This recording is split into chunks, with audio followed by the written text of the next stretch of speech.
আসসালামু আলাইকুম। যখন অনেক বেশি আঘাত পাও, অনেক বেশি দুঃখ পাও, তখন দোষ দাও। দোষ দাও কেন আমি এত দুঃখ পাচ্ছি, কেন আমাকে এত দুঃখ দেওয়া হচ্ছে। কিন্তু তুমি কি এটা ভেবে দেখেছো ওই দুঃখটা থেকে তুমি কতটা শিক্ষা নিতে পারবে? ওই দুঃখটা তোমাকে অনেক কিছু শিখিয়ে দেবে। দুঃখটা তোমাকে এটা শিখিয়ে দেবে তোমার কাছের মানুষ তোমার ঠিক কতটা কাছের।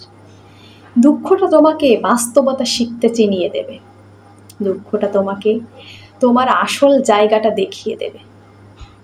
একটা কথা আছে, মোবাইলে যখন তুমি ছবি তোলো, যেই ছবিটা তুমি ডিলিট করে দাও, ওই ছবিটাই কিন্তু তোমার আসল চেহারা। ঠিক তেমনি দুঃখের সময় তুমি বুঝতে পারবে তোমার আসল জায়গাটা কোথায়, তোমার পজিশনটা কি, তোমাকে মানুষ ঠিক কোন নজরে দেখে। তুমি দুঃখ না আসলে কখনোই সেই সমস্ত মানুষের আসল রূপটা দেখতে পাবে না, যারা তোমাকে এতদিন আগলে রাখার অভিনয় করেছে, যারা তোমাকে মিথ্যে সান্ত্বনা দিয়েছে, যারা তোমার পাশে থাকবে বলে শতবার তোমাকে প্রমিস করেছে।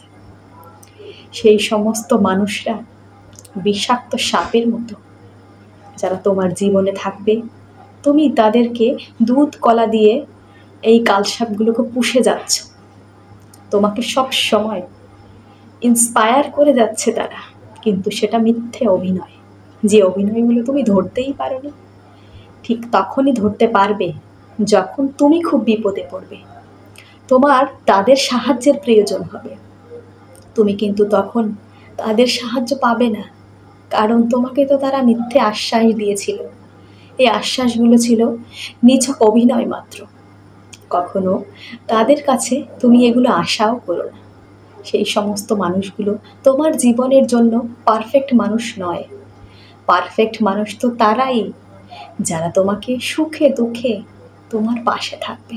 তোমার সুখের সময় না থাকতে পারলেও তোমার দুঃখের সময় অবশ্যই তোমার পাশে থাকবে, তোমাকে আগলে রাখবে। তোমাকে কি করে এই খারাপ পরিস্থিতি থেকে রিকভার করা যায় সেইটা চেষ্টা করবে। কখনো খারাপ মানুষকে জীবনের অংশ করে ভালো মানুষকে জীবন থেকে তাড়িয়ে দিও না, কারণ এই পৃথিবীতে ভালো মানুষের বড্ড অভাব। ধন্যবাদ সবাইকে।